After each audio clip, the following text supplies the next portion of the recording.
सबसे पहले ये हम सब लोगों के लिए बहुत गर्व की बात है और एक शान की बात है कि हमारे इंडियन आर्मी के सब बहुत बड़े सम्मानित अधिकारी आज हमारे बीच में हैं। शेकटकर जी, मैं कहूँगा कि उनके लिए एक बार जोर से ताली बजाई जाए,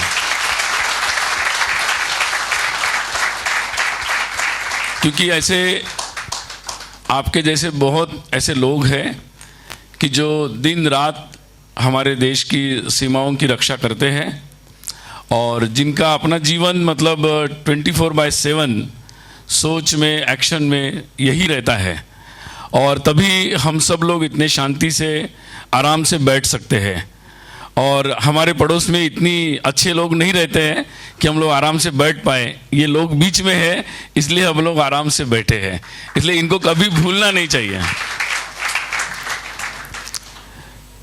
बाकी और एक बात मैं कहना चाहूँगा, देश की बात निकली है तो देश भी ऐसी एक चीज़ है कि देखिए, हम सब लोग कॉलेज में स्टूडेंट्स हैं और लव, प्यार, प्रेम की बात बहुत चलती रहती है। तो प्यार किसी अननोन व्यक्ति से नहीं हो सकता, जिसको आप जानते ही नहीं है, जिसके बारे में जानते नहीं, उससे नहीं किया जा सकता। तो देश के बारे में भी ऐसा ही है। आप देश को अगर समझते नहीं है, जानते नहीं है और देश के बारे में पता ही नहीं है, you can't love it, you can't love it. और इसलिए सबसे पहले जानना जरूरी है कि जब हम देश के बारे में सोचते हैं तो देश के बारे में जानना बहुत जरूरी है। और देश के बारे में जानने का मतलब होता है लोगों के बारे में जानना। देश के लोगों के बारे में जानना मतलब केवल आज के लोगों के बारे में नहीं है, तो जिन्होंने देश को बनाया उनके बारे में जानना, क्योंकि देश एक दिन में नहीं बनता है, उनके बारे में भी जानना ज़रूरी है। और इसलिए हमारे देश के आजकल गूगल मैप आ गया है, आप सब लोग घूमते होंगे, कहीं भी सर्च मारते होंगे, और ज़्यादातर टैक्सी के लिए मारते हैं, फिल्म थिएटर के लिए मारते हैं, और भी मतलब वो कोल्ड प्ले कहाँ हो रहा है वो सब आप लोग सर्च मारते होंगे। इट्स गुड, वेरी गुड, करना ही चाहिए, ज़रूरी है। लेकिन साथ में हमारा देश में कौन लोग कहाँ रहते हैं ये सर्च भी मारना बहुत ज़रूरी है। कहाँ कौन से लोग रहते, क्योंकि जब तक देखिए मुंबई में एक्सीडेंट होता है तो लोग बोलते हैं यार इसको मेरी गाड़ी के सामने मरना था क्या, है ना, मुझे तो अभी जल्दी में है। लेकिन जैसे ही उस आदमी को पता लगता है, उस व्यक्ति को पता लगता है कि ये सामने जो व्यक्ति है वो मेरा परिचित है, मेरा रिश्तेदार है, उसका रिएक्शन बदल जाता है, वो रिस्पॉन्स में चेंज हो जाता है, वो अपना काम छोड़ के उसकी हेल्प करने लग जाए, क्योंकि उसको जानता है। सेम बात देश के बारे में होती है। अगर मैं जानता हूँ कि केरल में कौन लोग रहते हैं, कश्मीर में कौन लोग रहते हैं, आसाम में कौन लोग रहते हैं, अरुणाचल में कौन लोग रहते हैं, देन मेरा उनसे कनेक्शन होता है। जब कनेक्शन होता है तो फिर मुझे ज़्यादा लॉजिक नहीं लगाना पड़ता कि मैं उनके लिए क्या करूं, कैसे करूं, मैं कहाँ हूं, मैं कौन से प्रोफेशन में हूं, मेरा लाइफ कैसा है, मेरी कंडीशन कैसी है।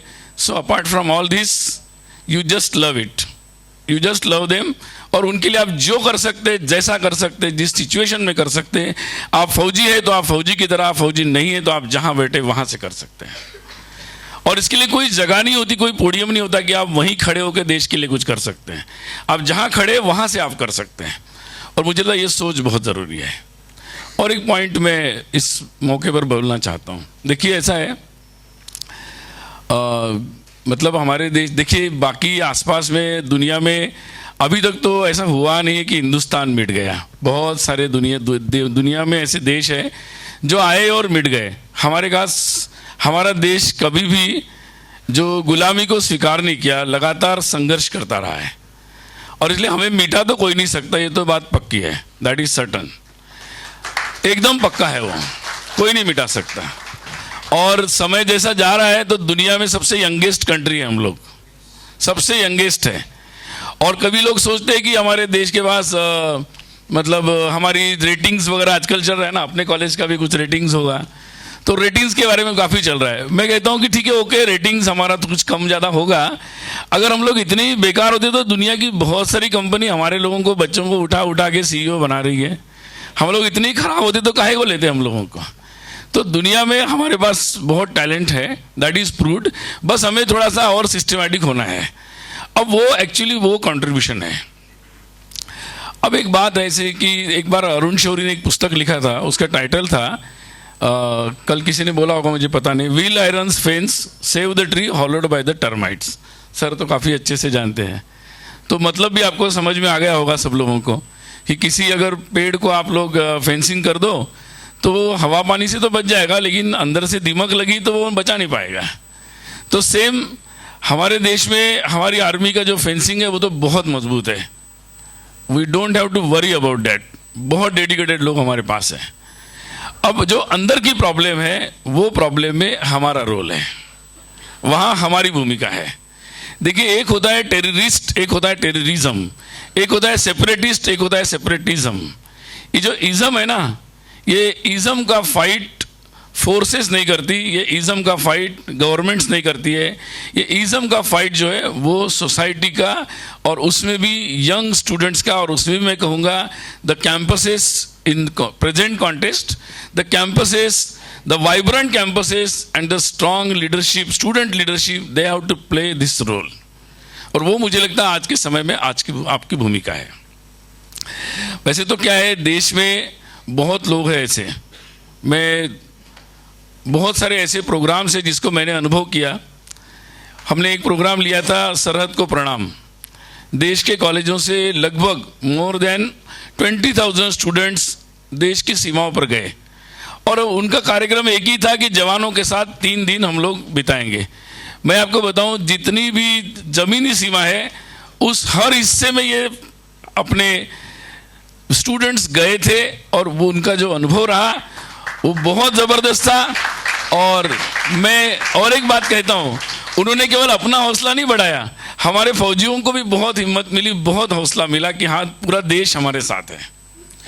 मुझे लगता है ये ऐसे छोटे छोटे प्रोग्राम, हमारा छोटा छोटा, जैसे हम लोग भारत पाकिस्तान की मैच होती है तो जैसे हम लोग अपनी देशभक्ति दिखाते हैं, कभी कोई फौजी का कार्य लड़ाई होती तब भी हम दिखाते हैं। तो ये मुझे लगता है कि एक दिन में नहीं आता। आपको कुछ भी बनना है, एग्ज़ाम में पढ़ाई करना है तो बहुत साल भर पढ़ना पड़ता है। आजकल तो 12th की पढ़ाई 8th से शुरू हो रही है ना? आप लोग भी पढ़े होंगे। किसी को MBA एंट्रेंस देना है तो बहुत दम से पढ़ता है, और कुछ करना है तो और पढ़ता है। तो ये ऐसे समझना नहीं चाहिए कि हम देश के लिए, समाज के लिए कुछ एक दिन में कर लेंगे। इतने तो बहादुर नहीं है हम लोग, ऐसा नहीं होता है। उसके लिए भी प्रैक्टिस करनी पड़ती है। दैट इज़ ऑल्सो, आप रोज़ खुद को बनाना पड़ता है। तो वो प्रैक्टिस के लिए मुझे लगता है कॉलेज का ये जो मैदान है आपका, उसी के लिए है। सो कोई ना कोई ऐसी होना चाहिए जिससे हम लोग ये समझ सकें। बाकी बहुत अच्छा है, और हम लोगों को कभी निगेटिव नहीं सोचना चाहिए। लास्ट पॉइंट में बोलता हूँ, कई बार होता है कि ये बेकार है, वो बेकार है। देश के बारे में ऐसा नहीं सोचना चाहिए। सोसाइटी में ये खराब है, ये खराब तो हर जगह होता है, कहाँ नहीं होता खराब, दुनिया में बहुत है। आप तो आजकल गूगल इंटरनेट में देखते होंगे दुनिया में क्या क्या हो रहा है। सो हमसे कुछ भी छुपा नहीं है। तो इसलिए हम लोगों को निगेटिव नहीं सोचना चाहिए, बहुत पॉजिटिव सोचना चाहिए कि yes, I can be a part of change and I can lead the change. ये सोचना चाहिए। मुझे एक छोटा सा शेर याद आता है, पिछले कुछ दिन मैंने 2-3 बार वो कहा था कि एक शायर ने कहा, बहुत छोटा सा शेर है, कि कैसे कह दूँ कि थक गया हूँ मैं, कैसे कह दूँ कि थक गया हूँ मैं, न जाने किस किस का हौसला हूँ मैं, न जाने किस किस का हौसला हूँ मैं।